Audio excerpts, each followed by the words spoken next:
ஒரு யோசனை நின்றுட்டு இருந்தீங்க. அந்த டைமில் எல்லோரும் வந்து உங்களை கும்பிட்டு போகிறாங்க. உங்கள் ஆசீர்வாதம் எனக்கு வேணும் சாமி. நானும் உங்களை ஆசீர்வாதம் வாங்கிக்கிறேன். உங்கள் ஆசீர்வாதம் வாங்கிக்கிறேன் சாமி. உங்கள் அருளால் எல்லாம் நல்லா இருக்கணும். அதுதான் நான் நினைக்கிறேன். நீங்களும் அதான் நினைக்கிறீங்க. இருந்தாலும்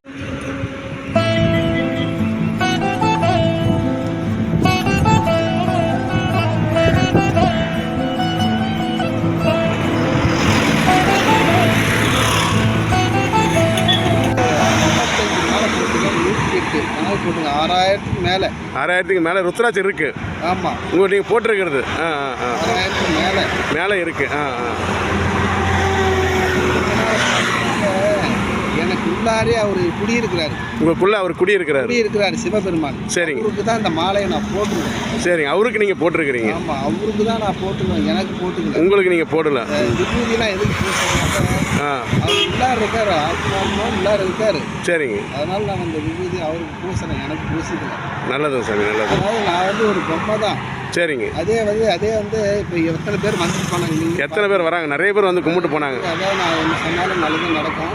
கண்டிப்பாக. எத்தனை பேர் வந்துட்டு போயிட்டாங்க. சரிங்க. சிவபெருமானுடைய அந்த சக்தி தான் பொருள் இதெல்லாம்.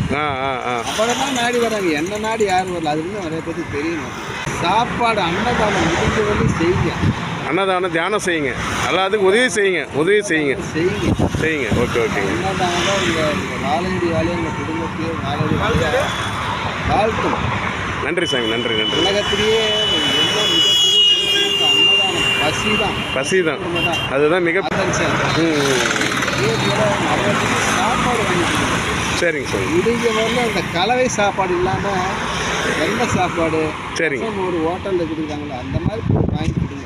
சரிங்க சாமி, சரிங்க. எல்லாரும் நல்லா இருக்கு. கண்டிப்பாக. நன்றி சாமி, நன்றி. உங்கள் ஆசீர்வாதம் தேவை சாமி. நன்றி, வாழ்த்துக்கள் சாமி. நன்றி.